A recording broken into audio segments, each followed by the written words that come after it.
Chapter 10. The September air carried a crisp edge, cool enough that Declan could see his breath as he walked across the Dalhousie campus. Leaves painted in shades of crimson and gold swirled around his boots, crunching beneath each step. The sky was a pale, washed-out blue, hinting that summer was truly gone. He adjusted his dark navy peacoat and tugged his scarf a little tighter. Underneath, he wore a soft gray sweater and dark jeans, his outfit simple but warm. In his pocket rested a small notebook filled with his secret proposal ideas, a reminder of the future he was carefully planning. Ahead, Azalea came into view outside the Killam library. She wore a cream-colored knit sweater layered under a warm burgundy coat, her scarf a soft blush pink that matched the tips of her mittens.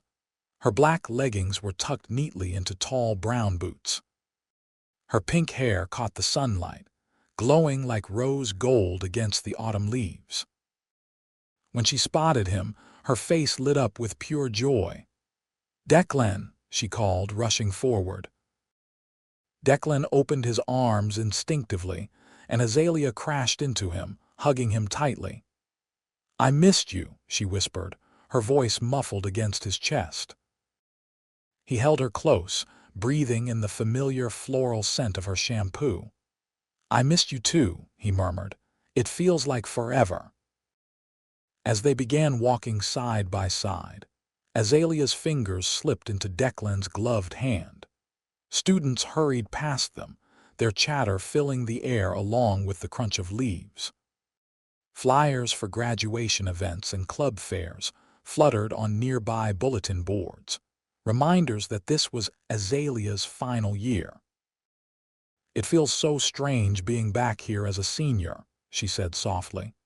"Like, everything's familiar, but it's different now." Declan glanced at her, sensing the mix of excitement and melancholy in her tone. "Different how?" he asked gently. She hesitated before answering. "Last year, I had Emily, Liam, Priya, the whole group. Now it's just me. I'm proud to be a senior, but sometimes it feels like I'm carrying their memories around with me." Declan squeezed her hand, his voice warm and steady. "You're not carrying them alone. I'm here, always." Azalea smiled, her eyes shining with gratitude. "I know. That's what makes this year bearable." They reached the steps of the Killam library, where students hurried in and out, their arms filled with books and laptops. Azalea paused, staring at the entrance with a wistful expression. "Do you remember the first time we met here?" she asked. Declan chuckled softly. "How could I forget? You were sketching in the corner, completely focused, and I was too nervous to say a word." Her laugh rang like music through the autumn air. "You were so quiet, I thought you hated me at first." He shook his head, grinning. "Hate you? No, I was just terrified you'd think I was weird."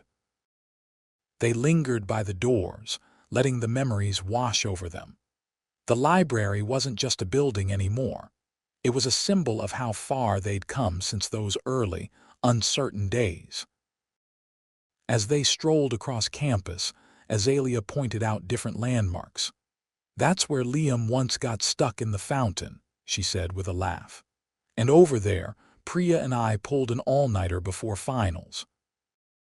Declan listened quietly, imagining the stories she carried. Though he hadn't been there for all of it, he felt connected through her words. "Sometimes," she admitted, her voice softer now, "I wish we could freeze time. Just stay in this moment forever." Declan's chest tightened.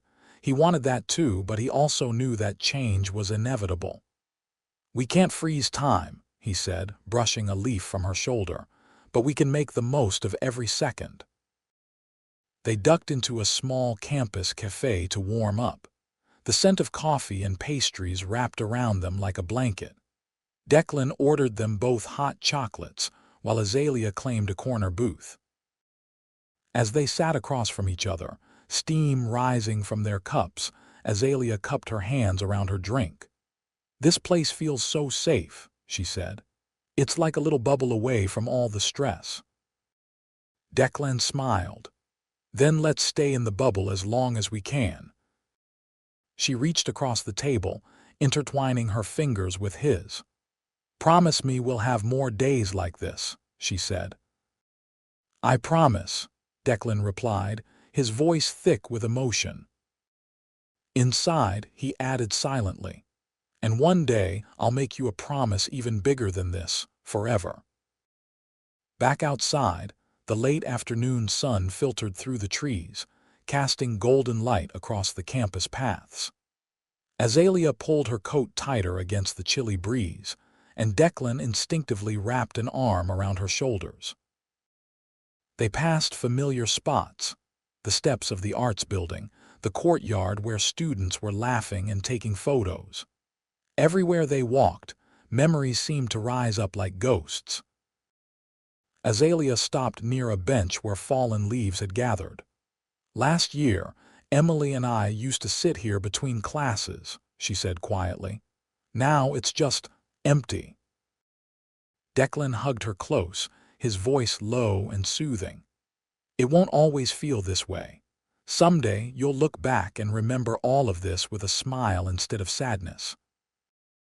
As dusk fell, the campus lights flickered on, glowing warmly against the darkening sky. Azalea leaned her head against Declan's shoulder as they walked. "Graduation used to feel so far away," she murmured. "Now it's like I can feel it breathing down my neck." Declan's grip tightened slightly. "You're ready for it, Azalea. You've worked so hard for this moment." "But what happens after?" she whispered. "What if everything changes?" Declan stopped walking and turned to face her, his hands gently cupping her cheeks. "Things will change," he admitted. "But no matter what, we'll face it together. That's my promise." Her eyes shimmered with tears, and she nodded. "Okay, together." They returned to the Killam Library steps, where their day had begun.